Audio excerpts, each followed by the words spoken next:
خرید و فروش موادهای ترک‌گری هرچند عملی غیر قانونی است، بعضی افراد الهیده به خاطر درآمد پولی از این گونه تجارت سیاه منفعت می‌جویند. کارمندان شعبه کوفتکوی جنایتی ریاست وزارت کارهای داخلی در ولایت سوخت از یک نفر ساکنی 22 ساله جماعت دهات پشکنت شهر استرافشان 68550 عدد محصولات ترفگری مصادره نمودند.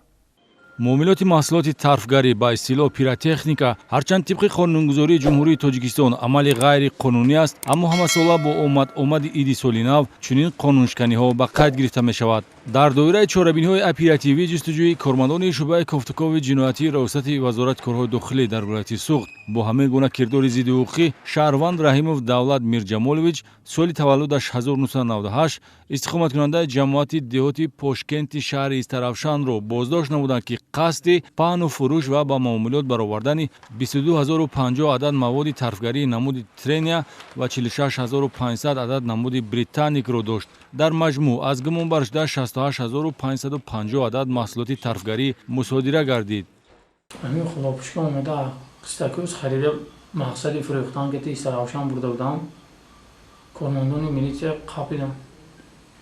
گفتم میتونید که با چه مقدار پولی خریداری کردید و مقصد داشتید که با چند پول اونها رو فروشید؟ 4700 سوم خریده بودم. اگر میفروختید چند پول میشد؟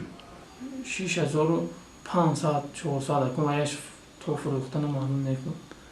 موادهای ترفگری صدادهنده مصادره شده برای استفاده بری از روی تعیناتشان در حالت کارشایمی قرار دارند. برای معاملات غیر قانونی با مواد ترفگری نسبت давлат رحیمов با ماده 199 علاوه یکی کودکس جنایتی پرونده جنایتی آغاز کرده شده است. یادداشت می‌شویم که با نظرداشت خفناکی و عاقبت‌های ناخوش چون آتش‌انگیزی و جراحت جسمانی برداشتن در تاجیکستان معاملات مواد ترفگری منع کرده شده، همه گونه کردار علاقمند به مواد ترفگری عمل غیر قانونی بوده جوابگری ماموری و جنایتی در پی دارد.